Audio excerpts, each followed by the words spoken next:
Salut à tous, aujourd'hui on va parler d'un sujet crucial, primordial pour profiter pleinement de votre VTT assistance électrique. On va voir comment bien gérer et planifier vos sorties.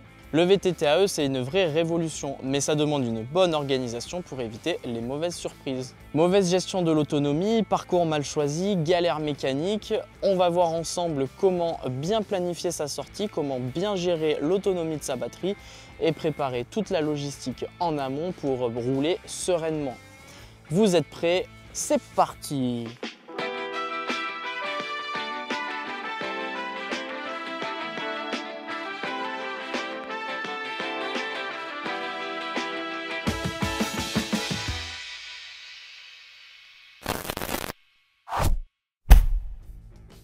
Pourquoi bien choisir son itinéraire? Le VTT-AE vous permet d'aller plus loin et plus vite. Mais il faut adapter son parcours à l'autonomie que vous offre votre batterie. Ça vous évitera de tomber en panne sèche et surtout de ne pas finir sur les rotules en rentrant à la pédale sans assistance. Pour planifier votre sortie, soit vous trouvez des itinéraires déjà balisés par les communes ou sur des itinéraires que vous connaissez déjà. Ou alors vous utilisez des outils adaptés comme des applications qui vont vous permettre de préparer tout ça. Vous avez par exemple des sites comme utagawa.fr, Komoot, mais il en existe tout un tas. Une fois le parcours défini, analysez le dénivelé et la distance car plus il y a de dénivelé, plus votre moteur est susceptible de consommer. Une petite astuce, ayez toujours un plan B avec des sentiers alternatifs, un retour peut-être plus rapide en cas de problème. Les facteurs qui influencent l'autonomie de votre batterie sont nombreux, notamment le mode d'assistance utilisé, chez Shimano, Eco, Trail ou Boost, le poids du pilote et le poids du matériel, la température extérieure. Et ouais, quand il fait froid, le froid peut réduire l'autonomie de votre batterie de 20 à 30%. Et enfin, la pression des pneus et l'entretien de la transmission, car un vélo mal entretenu, c'est un vélo qui consomme plus. Mais alors, comment optimiser sa batterie et son vélo pour une plus longue sortie? Alors, pour bien gérer les modes d'assistance, généralement, on roule en éco sur le plat et on garde le boost pour les grosses montées les plus raides ou les plus techniques. Bien entendu, on anticipe les besoins. Par exemple, moi je vous conseille d'économiser votre batterie au début de votre sortie, lorsque l'on est forcément plus frais, et on conserve l'autonomie pour la fin de la sortie. Des fois, on est bien content de pouvoir mettre un peu plus d'assistance quand on est cramé. Ensuite, on vérifie l'état de sa batterie avant de partir.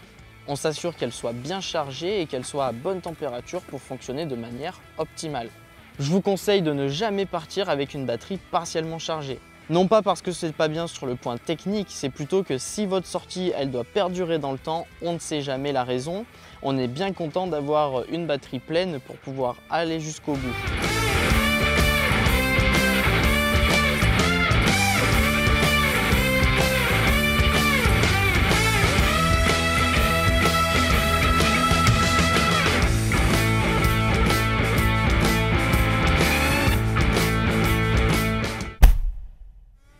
Il y a des vérifications mécaniques essentielles à faire avant de partir sur votre sortie. La pression des pneus d'abord. Je vous conseille entre 1.2 et 1.8 bar pour un bon compromis grip confort et une autonomie selon la largeur du pneu et de votre poids. Je vous renvoie à la vidéo qu'on a réalisée sur la bonne pression des pneus. Au niveau de la transmission, ayez toujours une chaîne propre, dégraissée et bien lubrifiée. Et enfin, on peut s'assurer d'avoir des bons freins, que les plaquettes soient toujours bonnes et ne soient pas usées pour une meilleure sécurité, notamment dans les descentes.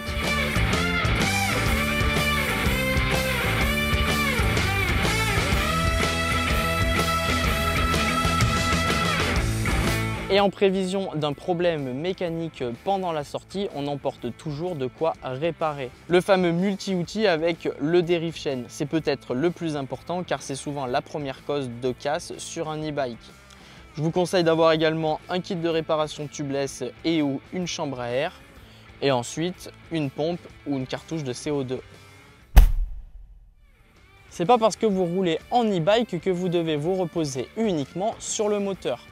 Le VTT-AE aide certes, mais il faut quand même gérer son cardio et son effort pour ne pas exploser trop rapidement. Utilisez une cadence entre 70 et 90 tours par minute pour vous économiser vous et surtout la machine. En effet, la plupart des moteurs sont optimisés pour fonctionner dans cette plage de cadence. c'est-à-dire qu'il consomme le moins en étant entre 70 et 90 tours minute.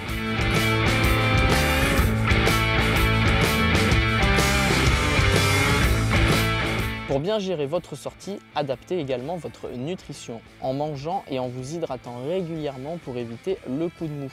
On a d'ailleurs fait une vidéo spécialement dédiée sur le sujet de la nutrition, je vous invite à la regarder.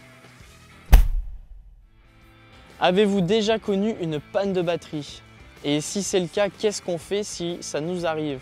N'attendez pas d'être à 5% d'autonomie sur votre batterie pour vous inquiéter ou envisager un plan de repli. Comme je l'ai dit dans la première partie, il faut anticiper, donc on prévoit toujours une issue en cas de problème. Le fameux appel à un ami ou alors rebrousser chemin avant qu'il ne soit trop tard.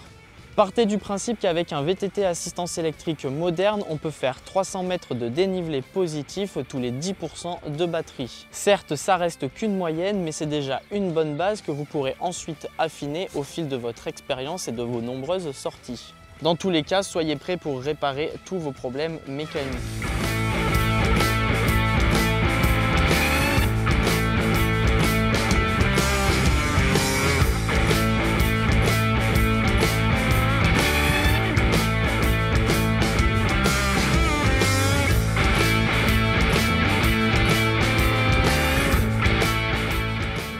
Vous l'avez compris, bien gérer sa sortie en VTT-AE, c'est pas simplement charger sa batterie et partir. C'est bien plus complexe que ça et il y a différentes étapes. Dans un premier temps, il faut bien planifier sa sortie. Ensuite, il faut utiliser pendant sa sortie intelligemment les modes d'assistance. Il faut vérifier son vélo avant de partir, bien gérer son alimentation et son effort et être prêt en cas d'imprévu.